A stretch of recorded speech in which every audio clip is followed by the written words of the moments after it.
Hi, my name's Lucy Sharkey. I used to host the Stitch and Bitch sessions at the Old Courts before all this coronavirus happened, and the Old Courts have asked if I would like to just do a little how-to instructional video showing how to use textile and embroidery to just like zhuzh up some old clothes. So here I am, and there's many sort of different things you can do, many sort of different types of techniques, and it's actually more simple than you would think. This top, for example, I didn't do this top, this is a vintage one, but if you see, it's like a cross stitch sort of effect. It's a lovely, nice summery vintage top. But if you are new to embroidery and looking to get involved in it, the best thing I can recommend is just go to like a charity shop or even like the book cycle thing in town, because they just have loads of books like this, and they're usually all from the 70s or the 80s, and it shows. But like they're invaluable. Like it's 64 useful stitches, and that's got your basic ones, and as well as that you've got teach you like chain stitch, feather stitch, as they call it, lazy daisies, and French knots. And French knots is one of the things I'm going to show you now, because I actually find them very soothing, and I think they create like a beautiful effect. But some people, they are a bit fiddly at first to get into, but like I said, I find them soothing. It's like a nice repetitive action. So you want your fabric, and I can't do anything without an embroidery hoop. You might notice me squinting a bit. It's because I'm sitting like directly in the light, and that's because if I didn't, I would just be in shadow, so just ignore my little piggy squinty eyes. But yeah, embroidery hoop is invaluable because you can keep your fabric nice and taut, and you're not having to with it, and you can just keep control of your fabric, which is a pain sometimes to do. So you want to get your needle, obviously, pincushion with all your needles and everything. Right, use a nice red fabric, and it's probably going to take like 5 minutes now because I'm being recorded to thread this needle. Let's see. Let's have a look. Oh, for the first time.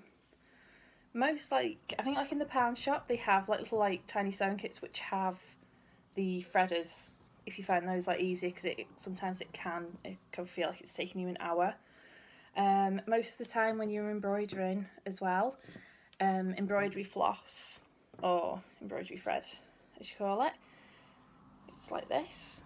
It's quite a few different fibres, unless the piece you're using it for calls for the full thread, for the effect of the full thread. You split it usually into three threads on each. Otherwise you're not going to thread your needle unless you've got like a proper thick tapestry needle. But I see you split it into 2 or 3 threads. So for the lovely French knots in, and then you take your needle and your thread, and you wind it 1, twice, and even 3 times if you want, and push it back in as close to the hole as you can without going through the same hole, and pull tight but carefully, and there you go. You've got a French knot. And like I said, when you really cluster them together, it creates like a really pretty tactile pattern, and they do take up a lot of thread though, so you do have to make sure you're prepared that you have enough. But so it's worth it for whatever you're intending to do. So there's so many things you can do with, like, so many things you can embroider on fabric. If you want to be like traditionally, like flowers and hearts and skulls, or you could have, in keeping with Stitch and Bitch, dirty words, whatever you want. Just don't blame me if you get in trouble. But one way to do it is, if you're doing a particular design, draw it out and either use like very sheer tissue paper, or you can get this sort of stuff. and it's iron-on stabilised, and it's a bit pricey, but it's about 12 quid this, I think, from certain textile shops. But there is quite a bit in it. You do get quite a lot of use out, and the beauty of it is, with it being the iron it on, and it just very faintly sticks, so when you're done you can just rip it off and it doesn't leave a residue on the fabric, and it stays in place, so it's very, very handy sort of stuff. But I say you can also use just like clear sort of very thin tissue paper, trace the design off, you iron on or pin onto your fabric, and there you go. So there's just no end of sort of things that you can do. You could even have like cross stitch fabric. Say if you want to do like lettering, you could do lettering on cross stitch fabric and attach it to the garment with a decorative like border to hide the stitch. This type of fabric as well is probably best like a calico fabric or linen if you're wanting to stitch lettering, because you can count the holes, the stitches a little bit, the weave of it, which makes it a lot easier. I struggle, I must admit, doing like freehand embroidery writing, so I don't tend to do it that often. Another brilliant thing which I discovered, which I really, really like, is the paper that you can print photos onto and then iron it onto fabric. I think they still sell that at pound shops. I seem to live for pound shops. This bag that I made, and then just that's just a vintage photograph off Google, and then iron on and then stitched on. And I've done like a similar one with a picture of the Cottingley fairies, and just added like little elements of flowers, little bursts of colour. So I think that looks quite effective, I must admit. So showing you a few French knots. Right, so the most like common stitches that you'll use are like you running stitch, back stitch, split stitch, which I find if you're filling things in, that can create like a really lovely like almost like 3D effect because what it does to the fabric, and satin stitch. So satin stitch is very, very easy to do. Literally you just get your design, stitch out the outside of it, and then let's have a look. You can sort of see some elements of it on this that I did. This is a Christmas present for someone, from like a picture of Zante, seen from Zante, but this here and all this is your satin stitch. And one thing I learned like quite recently, because it can get like quite frustrating doing the old satin stitch, is, like I just said, stitch the outline first, because then you can keep to the shape, because it's really easy to just like wobble off course with it. So like I said, just do a very quick demonstration, because obviously you don't want to just sit here and be watching me just like sewing away. So because I can't really be bothered to iron it on, do it, pin it on like this. Okay, and so there's your design, lovely little flower. So what colour am I using? See, I've lost my needle now. There we go. Scissors.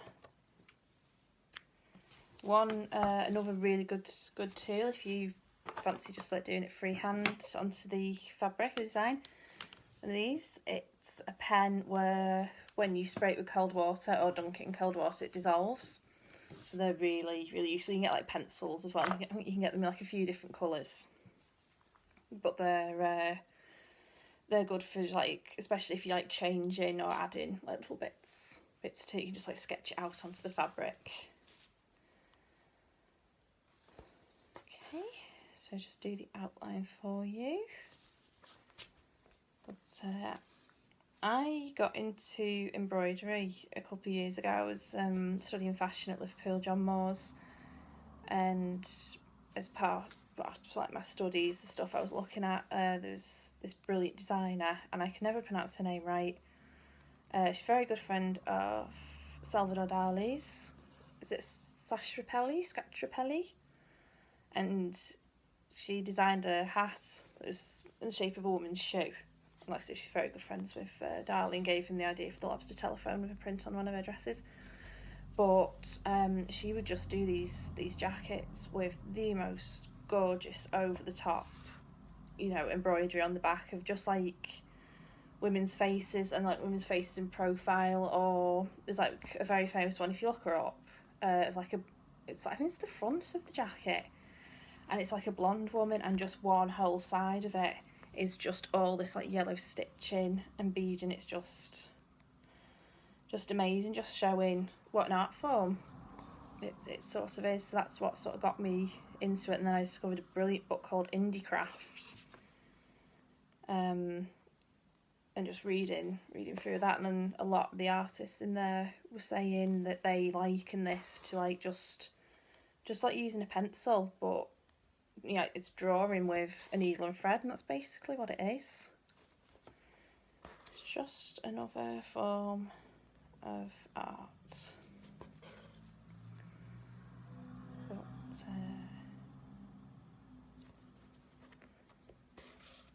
I'm torn between trying to like chatter away, making small talk so there's no dead air, or just leaving dead air so I don't chatter away like a annoying kids TV presenter. But thanks to like YouTube, and just the internet in general, there's so many amazing things. Subversive stitch, that's amazing. There's an artist called Jenny Hart who I absolutely love, and I think does she run Subversive Stitch? Oh, she has like something to do with a site which has like a lot of tutorials and a lot of like how to videos for certain stitches. That's actually sort of how I learned to like satin stitch. And one piece of advice I will give you about satin stitch, especially like when you're just starting out, piece of advice that I stumbled upon is, when you're doing it, finish it if you can, and then leave it for a couple of hours and go back to it, because you will definitely see it differently. You can sort of be too close to something, and like usually when you go back to it, you're like, oh, okay, no, actually that was nowhere near as bad as I was claiming and beating myself up over. So there's the outline of the petal. Lovely petal. And so for satin stitch, you want to just, as I said, close to the edge of the stitching on the outside.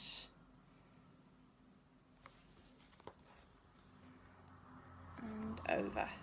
Just fill in that blank space and keep as close as possible. This is another one which sadly uses up a lot of thread. And for best results, actually, for the way to get it to lie flat so it's not all like wavy and bumpy lumpy, you are best going round and round and round like that, even though like it is tempting to want to say thread, by just doing the next stitch as close to the other one as possible. I say it just doesn't always sit right.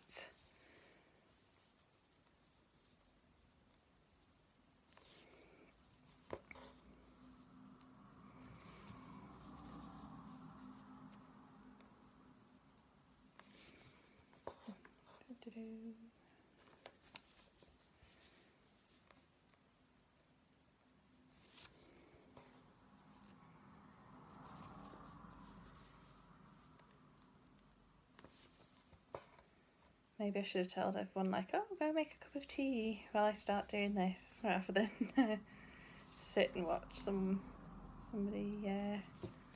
sewing. But maybe you find it relaxing watching that, I don't know. I think once you get into embroidery, I find it very therapeutic. I know it is.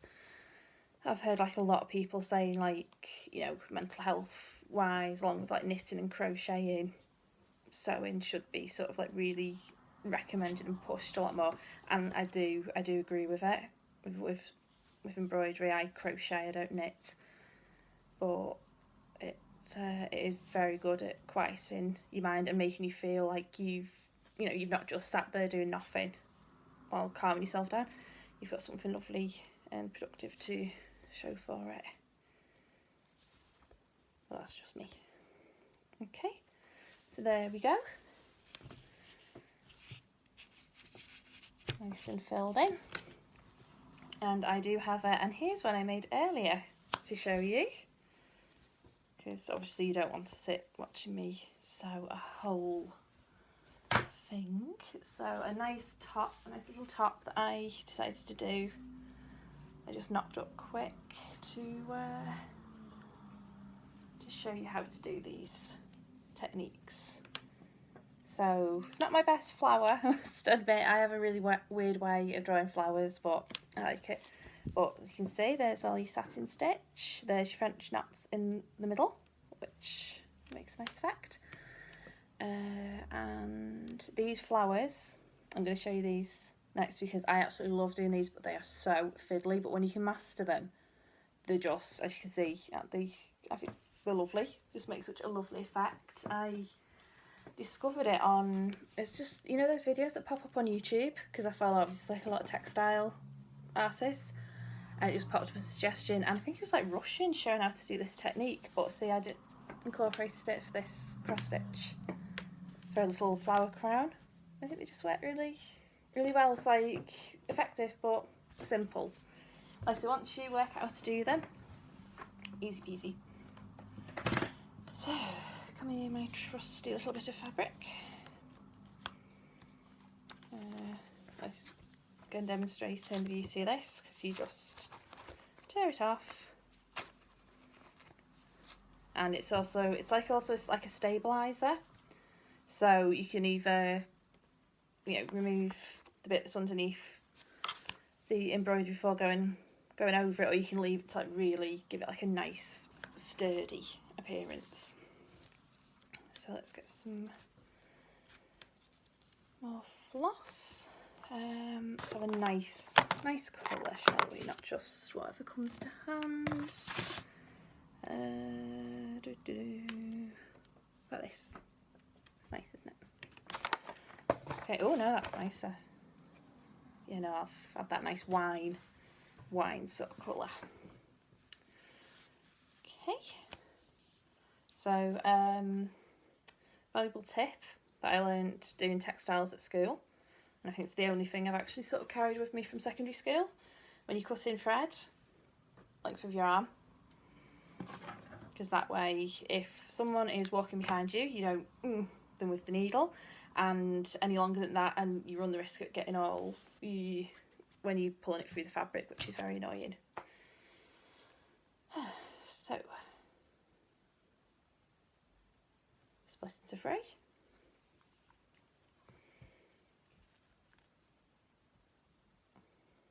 Come on, you. There we go. Right, so for these little flowers, you need my sewing needle. There it is. There it's gone. So there's a sewing needle, and there is another. You're going to need 2 needles for this. So what should that one? Right. So you need 2 sewing needles, same size, preferably. Yeah. Keep it easy. So get it threaded.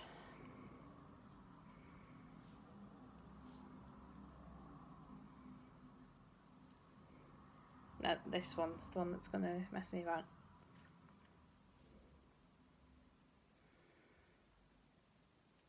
Right, there we go. There we are.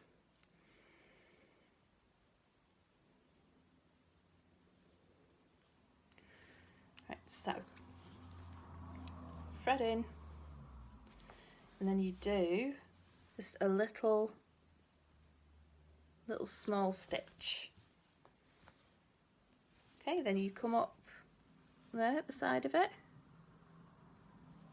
nice close next to it, You get your other sewing needle and you slide it through so it's between the stitch and the fabric.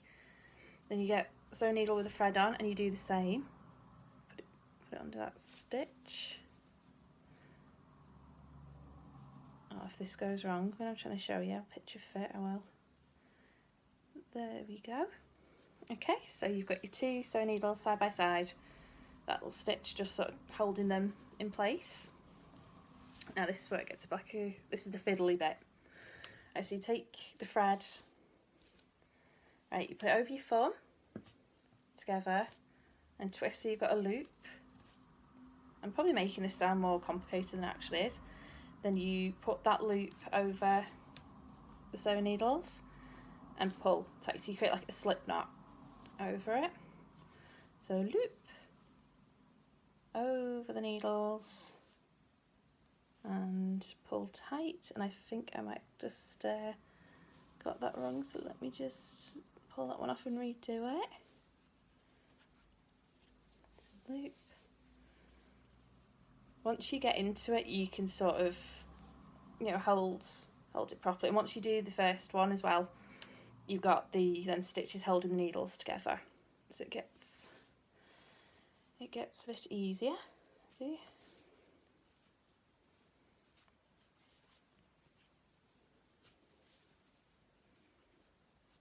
And so over the thumb, create a loop over the two needles, pull tight, not too tight. Loop over the needles, loop over the needles.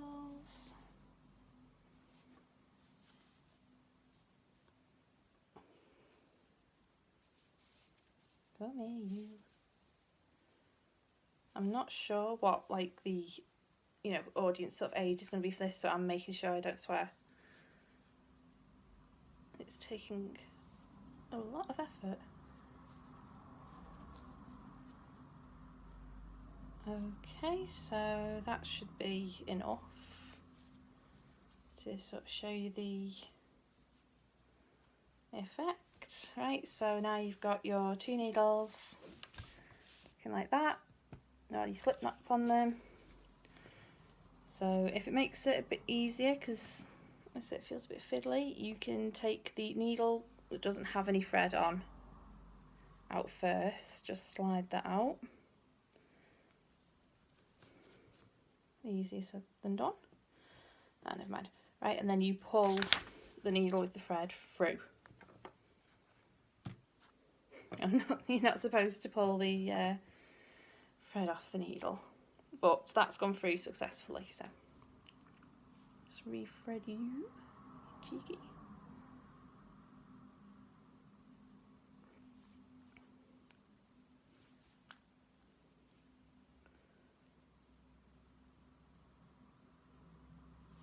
Now I've got a needle with a bigger eye here, just re-thread it with that.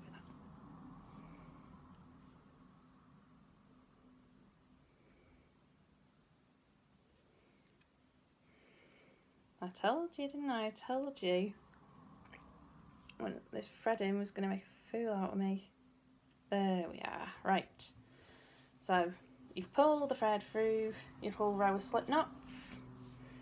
So then you squeeze it so it's like a bit more circle, and then you do another stitch to anchor it in. You see, it's like a little round petal. So all that for such a lackluster reveal, but as you've seen the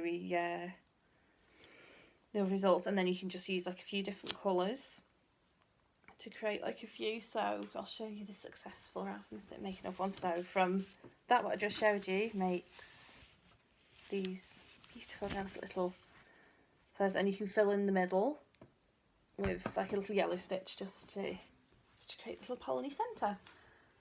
So I should show you anything else. Chain stitch. I'll show you chain stitch because that's quite a good one to know. Okay, so snip.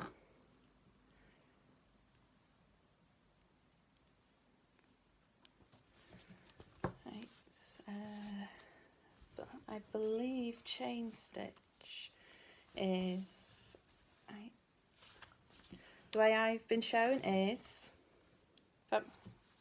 finger in, not fabric in, thread in, then you do another, so you put the needle back in next to it, so it's like that.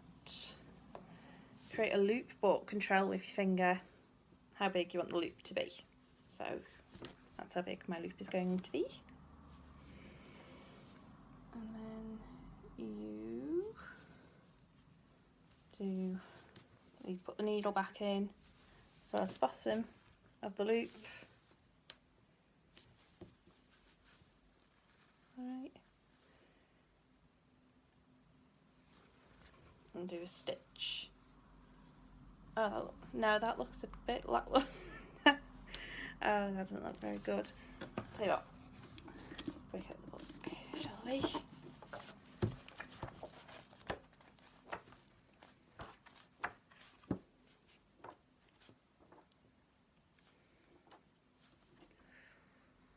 Ah, there we go, chain stitch. Ah.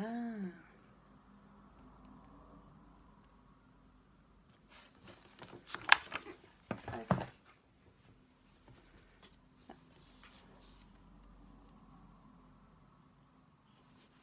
So do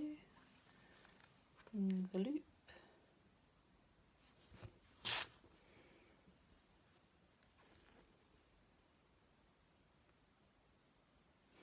Ah, right, yeah, that's it.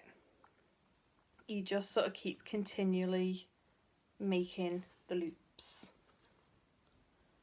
So yeah, until it's sort of time to finish it. So it's in.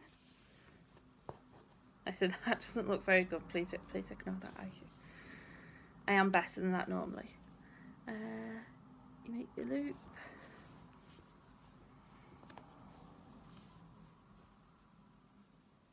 And then you put the needle in at the bottom of the loop again. Pull it through carefully.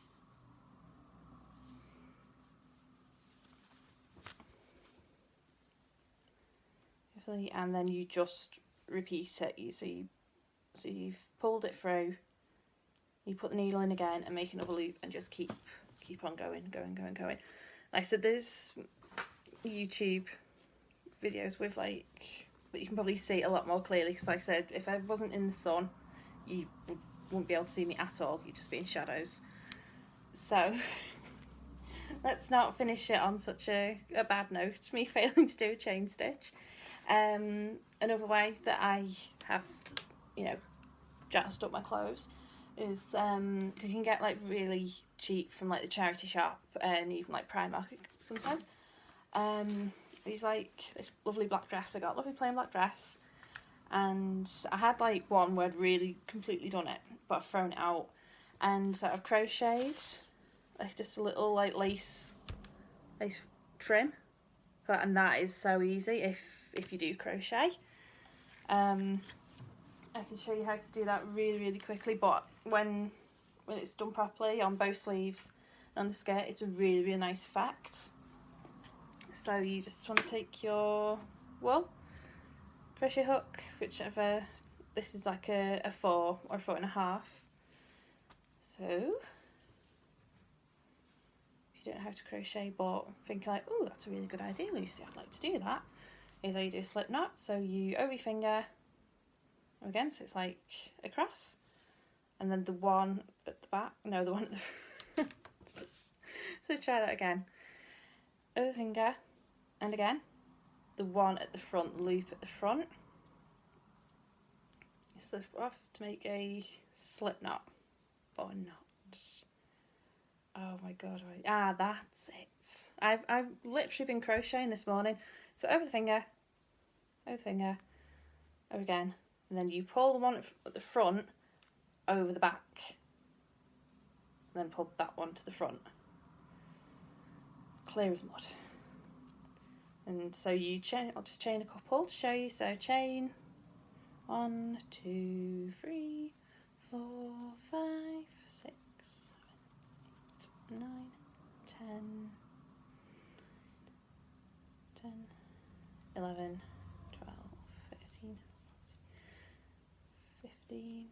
16, 17, 18, 19, 20. So yeah, you've got like a little chain, for example, to use single stitch. And then you skip the first chain after, so that one, you can see. Yarn over your hook, second hook from the chain, so hook through, yarn over again, you pull the yarn through, so now you've got 3 loops on your hook, yarn again, pull through 2, yarn over, pull through 2, and then you just do that down the rest of the chain. Yarn over, hook through, yarn over again, pull through 3 on the loop on the hook, pull through 2, pull through 2, yarn over, put through, pull through, yarn over, pull through 2, pull through 2.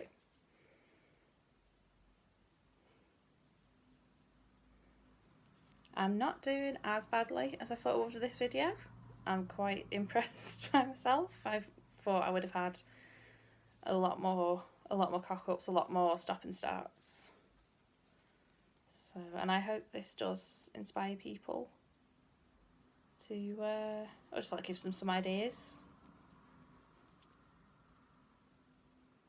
But do look up that design. It's like Scatrapelli. Her work is just lovely and so Salvador Dali-ish. I think I've got a postcard actually with her work, have I?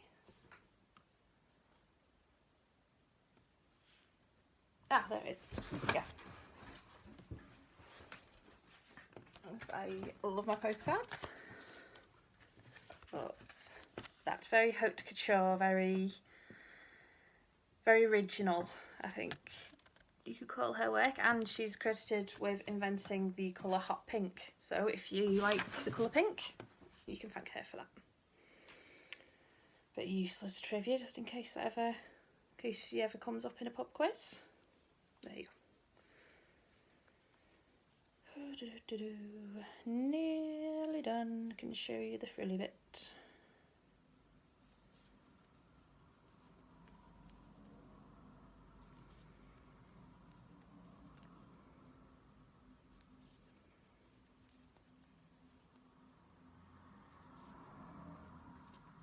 Right, there we go. So come to the end because you're doing a double. So you stitch or chain 2, 1, 2, and then I said to create the dome shape, like I call it a shell stitch. So you're gonna over the hook twice, triple, and then into the next stitch. Yeah, hook through, yarn over. So now you've got 1, 2, 3, 4 loops, yarn over, pull through 2, pull through 2, pull through 2, and you do that 1, 2, do it so that there are 4 triple stitches in each shell. So 1, 2, 3, 2 and 2, and to sort of close that and seal it, you just do a slip stitch. So into the next stitch, hook in, yarn over, pull through, and don't just pull through, you don't yarn over again. So I'll redo that because I didn't explain that very well, did I? Okay, so into the next stitch, hook, pull, and then just like that, just seal it.